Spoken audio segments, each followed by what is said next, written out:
Bíblia aí no Salmo 78.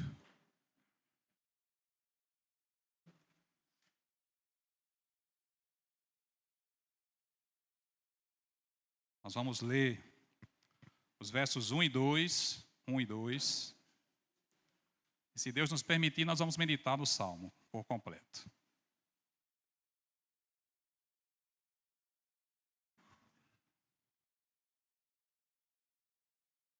Salmo 78, versos 1 e 2.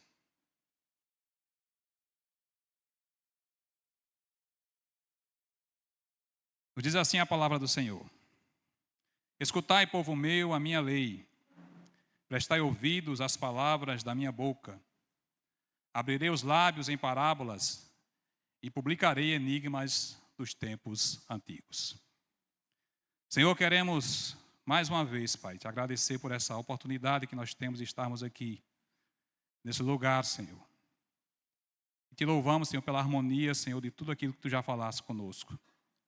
Através da devocional, Senhor, através dos louvores, através das orações que aqui foram feitas, Pai. Quanto a mim, Senhor, como já foi orado, tem misericórdia, Senhor, da minha vida. Porque em mim, Senhor, não tenho capacidade nenhuma, Senhor, mas sabemos que tu é o Deus e usa vasos de barro, Senhor, para transmitir, Senhor, a tua palavra. Então, perdoa as minhas falhas, os meus pecados nessa noite. E me usa, Senhor, como instrumento em tuas mãos. Em nome de Jesus. Amém. Meus irmãos, muito alegra meu coração, porque o nosso Deus não é um Deus de confusão. Ele é um Deus de harmonia. E desde o início do culto, Deus ele tem confirmado a sua palavra nessa noite para nossas vidas. Através da devocional que aqui foi dada, através dos louvores que aqui foram entoados, através da oração que aqui foi feita.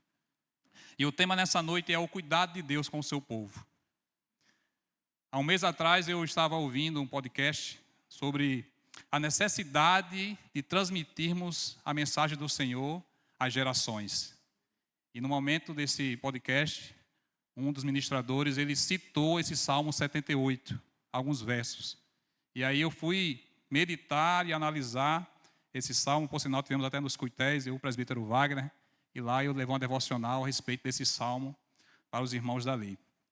E nessa noite o Senhor ele quer falar conosco justamente sobre isso, o cuidado que Deus ele tem com o povo dele. E nós, como povo de Deus, somos cuidados por ele a cada dia, a cada momento. E eu queria trazer, antes de nós iniciarmos diretamente desse salmo, algumas características desse salmo.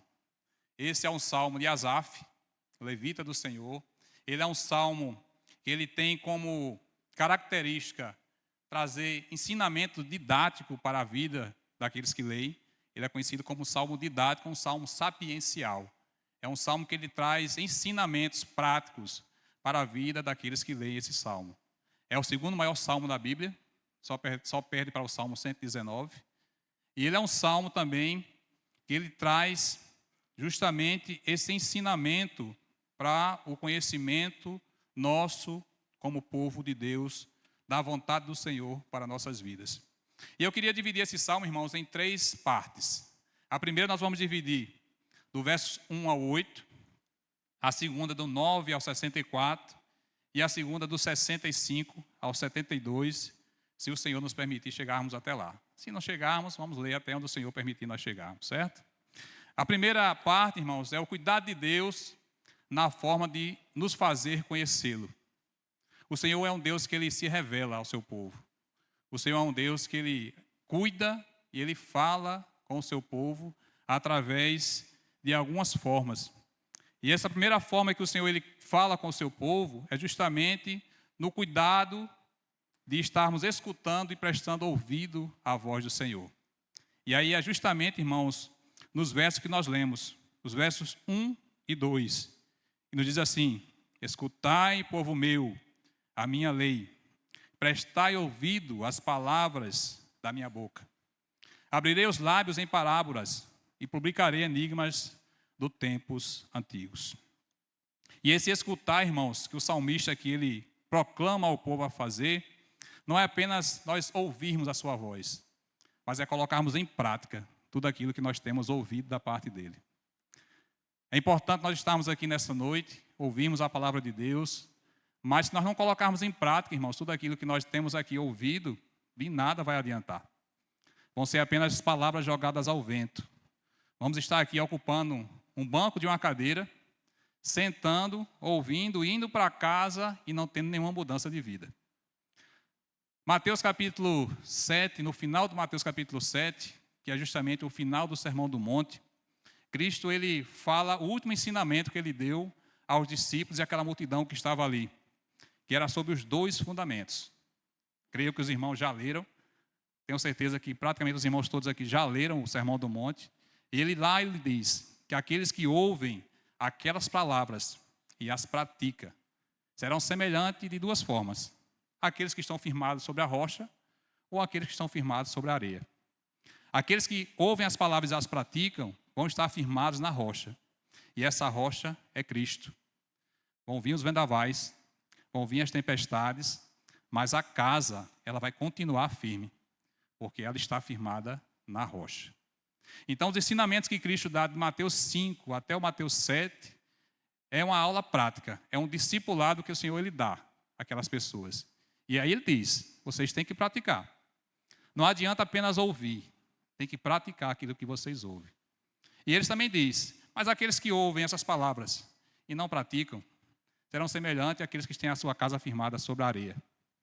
Vai vir os vendavais, as tempestades, e a casa, ela será derribada, porque não está firmada sobre Cristo Jesus. Então, o primeiro ensinamento que Deus nos dá, irmãos, é que precisamos ouvir a sua palavra e vivê-la, e praticá-la no nosso dia a dia. Tempestades, vendavais, lutas vão surgir constantemente, isso pode ter certeza. Mas se nós estamos firmados em Cristo Jesus, vamos continuar firmes até o fim. E a batalha ela vai ser vencida. No verso 2 ele diz, abrirei os lábios em parábolas e publicarei enigmas dos tempos antigos. E parábolas, irmãos, era um ensinamento usado tanto no Velho Testamento para trazer ensinamento.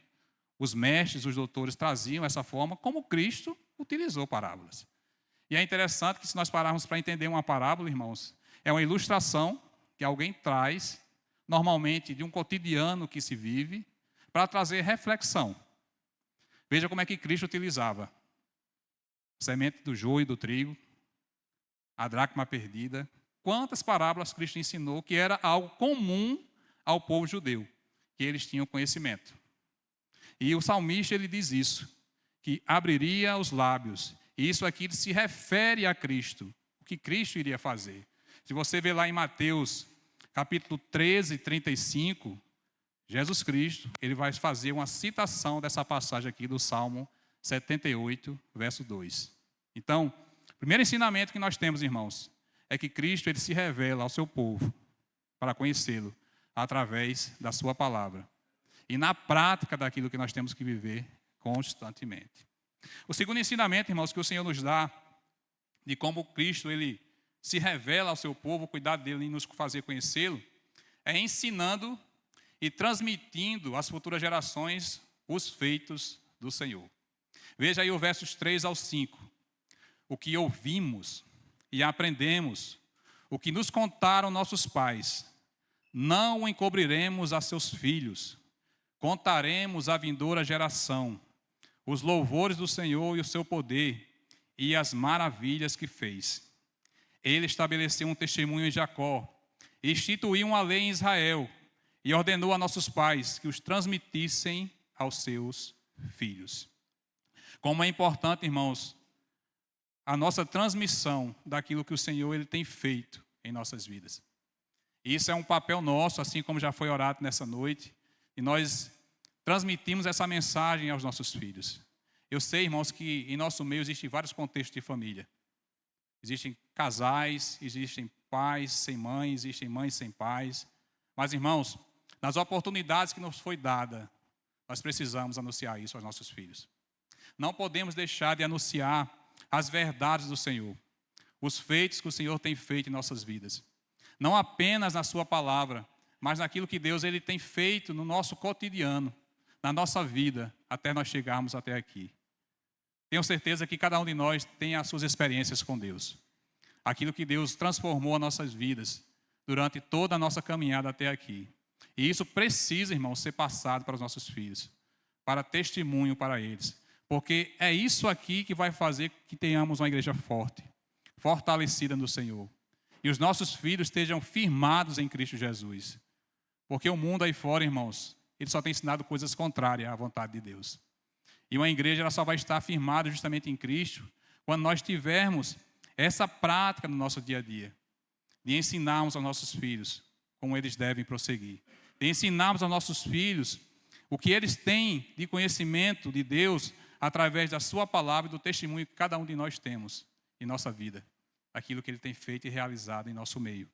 E aí nos versos 6, 7 e 8, irmãos, ele nos diz por que esse objetivo.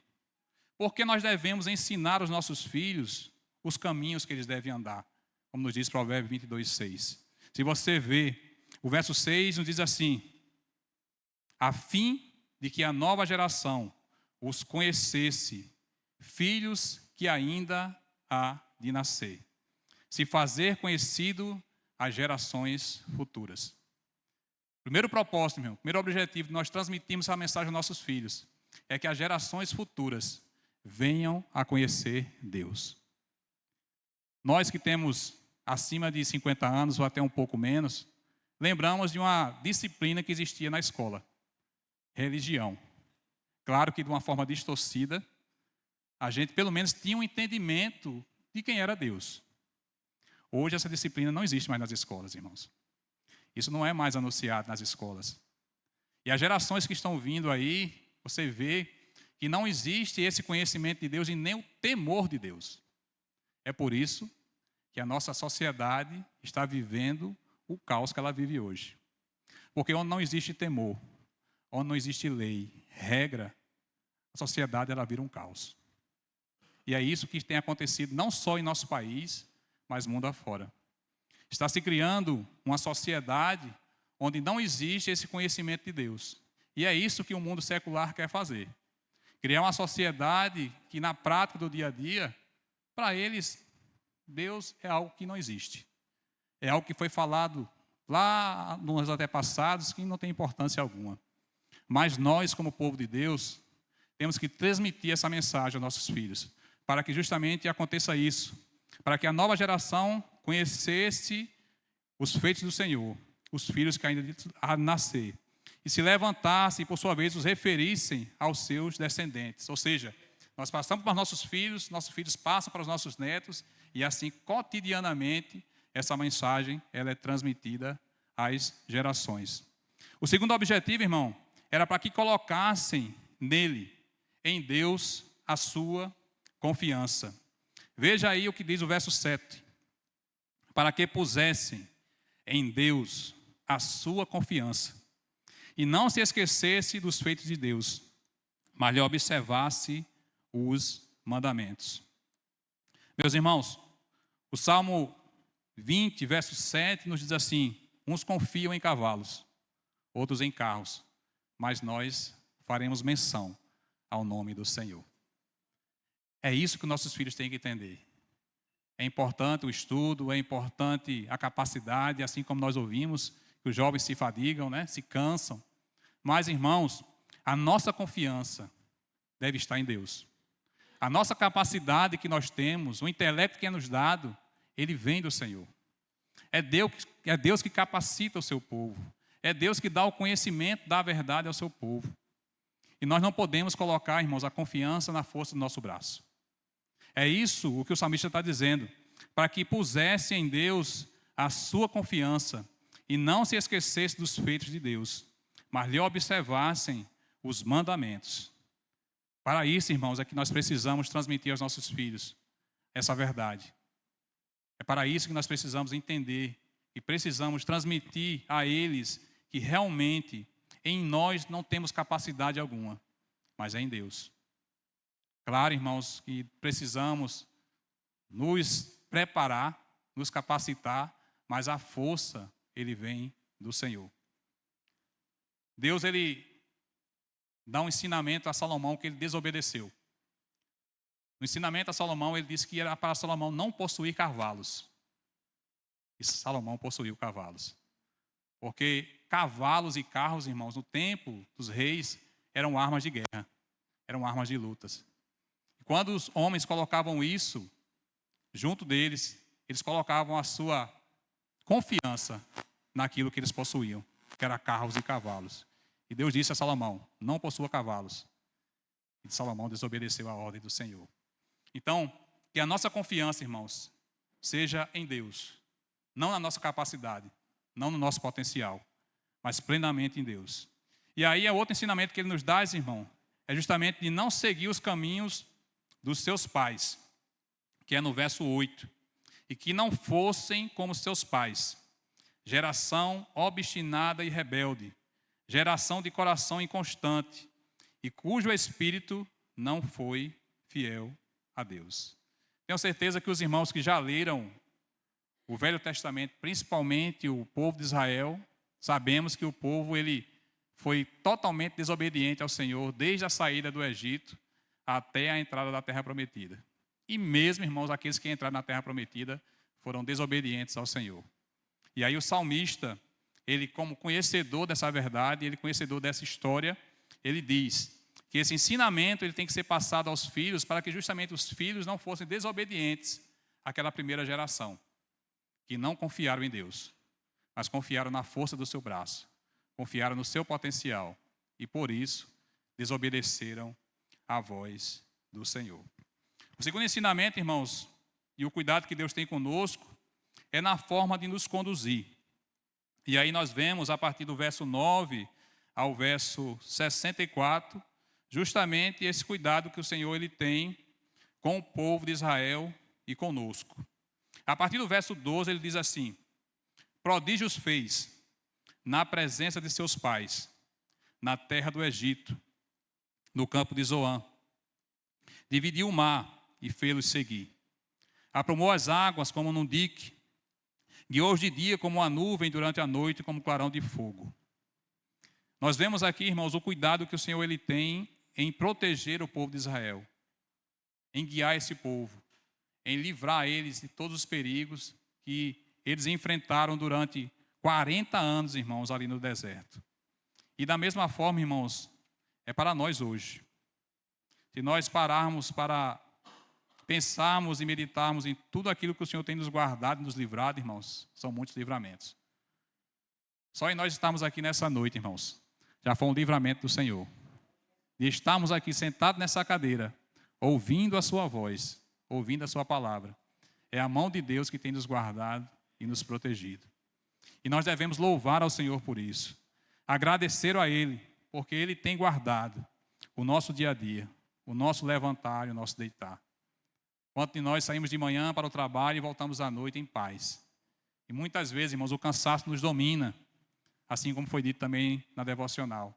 E nós não paramos nem para agradecer ao Senhor. Senhor, muito obrigado por esse dia, porque chegamos em casa em paz. E estamos aqui guardados por Ti, protegidos por Ti, de todos os maus que esse mundo tem nos cercado. E o salmista, ele declara isso, que nós devemos, ele declara e mostra ao povo que ele fez milagres e maravilhas, dividiu o mar e fez-los seguir, aprumou as almas como no dique, guiou-os de dia como uma nuvem, durante a noite como um clarão de fogo. No deserto fendeu rochas, e lhe deu de beber abundantemente como de abismo. E aí, irmãos, a partir do versículo 15 ao versículo 31, ele nos dá o cuidado de Deus em suprir as nossas necessidades essenciais para a nossa vida. Eu não vou citar Mateus 6,33, irmãos, que eu acho que os irmãos já estão de cor aqui para saber sobre Mateus 6,33, né? Ansiosa solicitude pela vida. Todo mundo, irmãos, acho que lê esse texto, eu acho que pelo menos uma vez ao mês. Lá no Sermão do Monte, quando Cristo ele fala aos seus discípulos, diz: olha, não andeis ansiosos por coisa alguma. E aqui, irmãos, o salmista, ele mostra ao povo de Israel o cuidado que Deus fez com o que é essencial para a sobrevivência humana, que é água e alimento.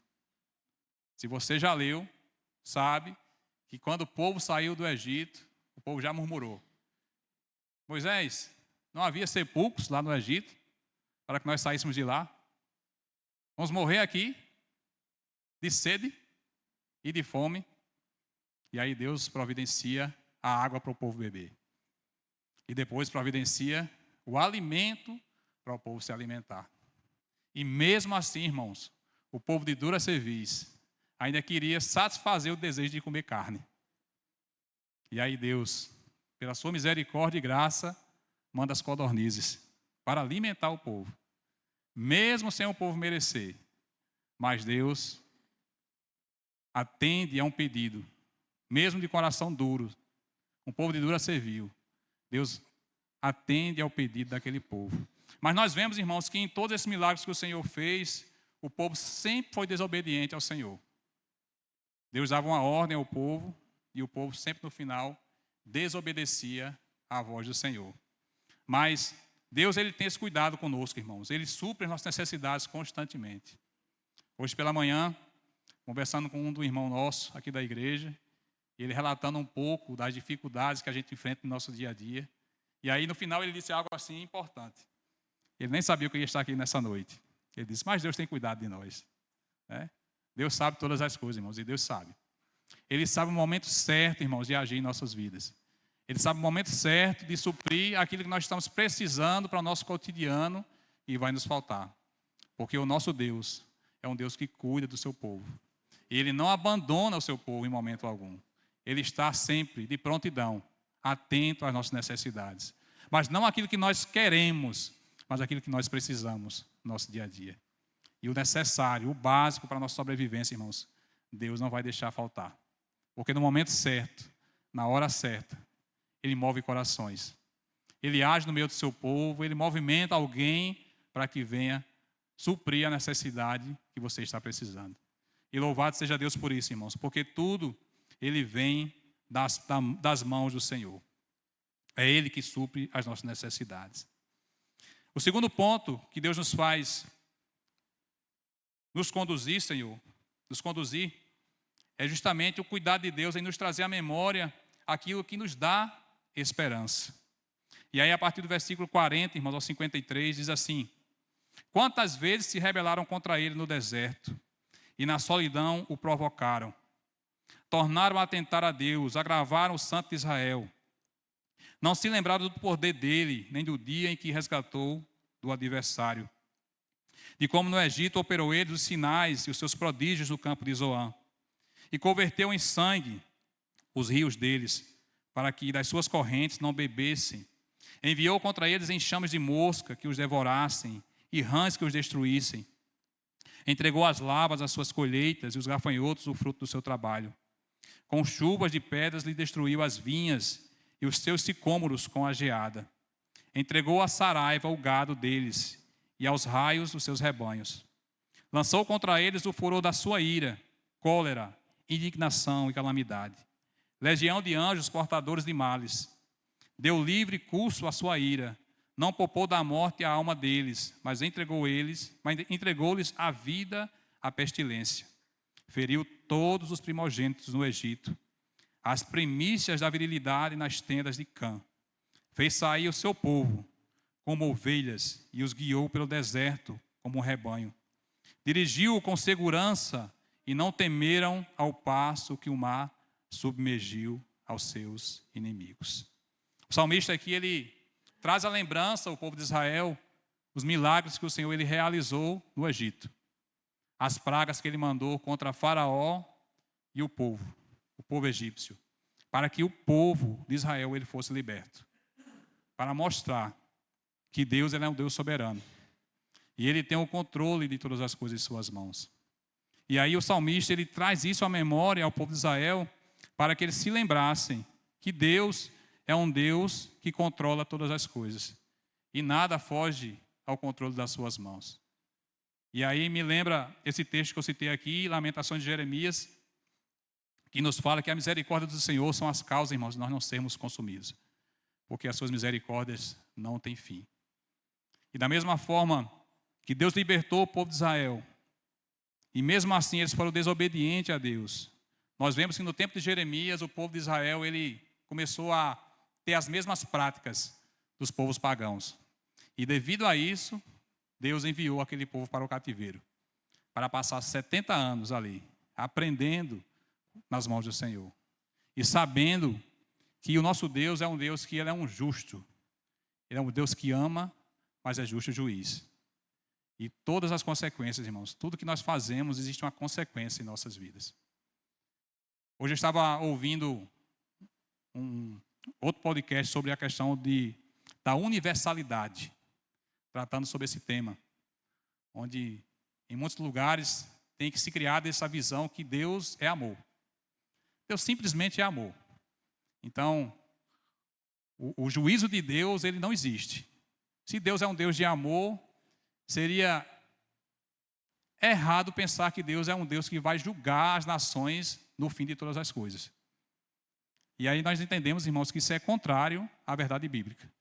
Porque se um Deus é um Deus de amor, ele é um Deus também que julga aquilo que está em desacordo com a sua verdade. Porque é por esse amor, irmãos, que Deus ele vai julgar também as nações, pelos erros cometidos. E assim como o Deus de Israel, ele julgou as nações aqui pagãs, ele também lapidou o povo de Israel para ser conforme a sua vontade e o seu querer. Então, em muitas vezes em nossas vidas, irmãos, nós precisamos ser moldados por Deus. E essa forma de Deus agir muitas vezes é dolorida.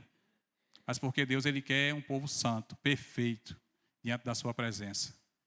Porque pecado não está em momento algum diante do Senhor Jesus, diante do nosso Deus. E é por isso que Deus ele age com o seu povo e traz justamente em alguns momentos um juízo para que esse povo ele se arrependa dos seus pecados e realmente entenda que a forma correta é estar diante de Deus em perfeita santidade.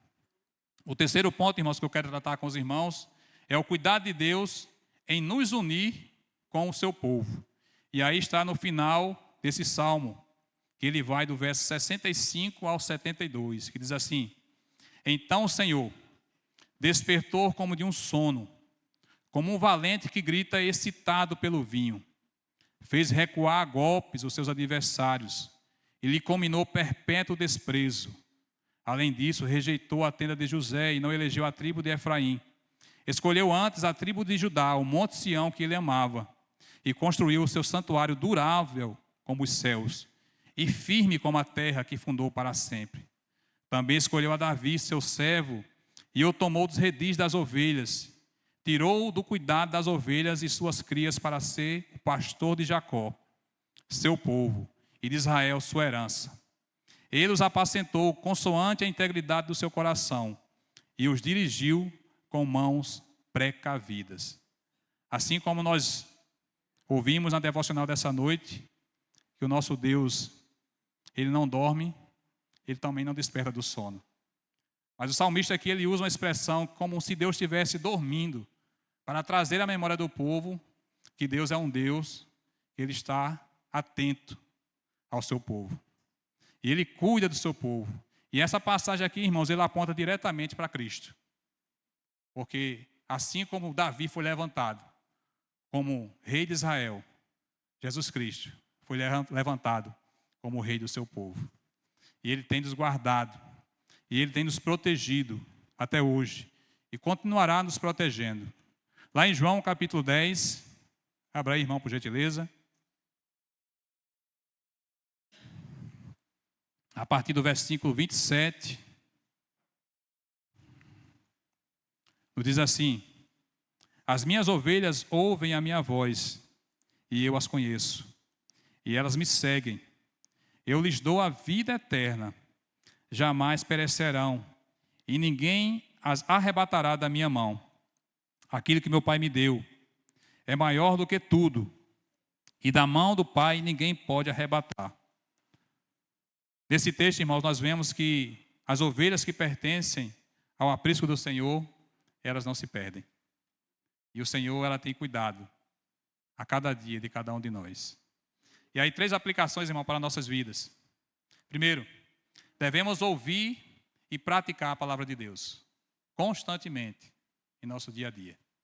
Já falamos isso aqui, irmãos, inúmeras vezes. Mas nós não podemos cansar de lembrar isso. Devemos ouvir e praticar essa palavra. Porque quando nós ouvimos ela, irmão, mas não praticamos, nós vamos vir ao culto e nós não vamos prestar culto ao Senhor. porque o nosso coração ele vai estar distante de Deus. Segunda lição, devemos transmitir aos nossos filhos os feitos do Senhor no nosso dia a dia. Precisamos, além de trazer a mensagem do Senhor, bíblica, fazer os nossos cultos em nossas casas. Não é fácil, irmãos. É uma luta, uma batalha constante. Tenho certeza que se você tem tentado fazer isso, você tem enfrentado batalhas constantemente em seu lar. Porque isso é uma guerra espiritual que você está travando. Mas nós não podemos desistir, irmãos, de fazermos isso. E além de transmitir a mensagem de Deus, precisamos testemunhar para eles os feitos do Senhor em nossas vidas. Porque os nossos filhos, eles vão olhar para nós e vão ver aquilo que Deus tem realizado em nosso meio. Terceira aplicação, irmãos. Devemos confiar plenamente nele, pois ele nos protege, nos sustenta e nos une a ele. É essa proteção, irmãos, esse cuidado que o Senhor ele tem conosco cada dia. Ele tem nos guardado, ele tem nos sustentado, ele tem nos unidos como irmãos em Cristo. Sabemos, irmãos, que no nosso dia a dia, essa questão da comunhão, como aqui já foi falado nessa noite, é algo que precisa ser muito tratado dentro das igrejas hoje. Porque devido à forma que o mundo está vivendo, irmãos, isso tem, de certa forma, afetado a comunhão dentro das igrejas. Mas que o Senhor, que é o nosso pastor, é o Senhor que nos orienta, que nos capacita. Ele venha nos unir a cada dia. Mesmo nas nossas diferenças, mesmo nas nossas dificuldades, limitações, mas o Senhor é o Senhor que nos guarda e nos protege. Porque Ele é o Deus que tem cuidado a cada dia das nossas vidas. Amém? Vamos orar mais uma vez, irmãos? Pai, queremos Te louvar, Senhor, e agradecer por essa noite. Pela Tua palavra, Senhor, trazida aos nossos corações, Senhor. Que ela venha trazer frutos em nossas vidas, Senhor. Que nós venhamos viver conforme a Tua palavra nos ensina. Sabemos que Tu és um Deus que cuida de nós a cada dia, Senhor. É um Deus que nos admoesta, é um Deus que nos ensina. É o Deus, Senhor, que nos dá obrigações, ó Deus, e precisamos cumpri-las, Senhor, conforme a Tua vontade. Ajuda-nos, ó Deus, porque em nossa capacidade nós não temos condições nenhuma, Senhor, de cumprirmos aquilo que a Tua palavra nos diz. Mas sabemos, Senhor, que Tu és um Deus que nos santifica, que nos transforma a cada dia, Senhor. E por isso, Senhor, Te pedimos que Tu venha a nos ajudar, Senhor, a nos capacitar e nos moldar conforme a Tua vontade. É isso que eu Te peço, Pai, e Te agradeço, em nome de Jesus. Amém. Deus abençoe, irmãos, em nome de Jesus.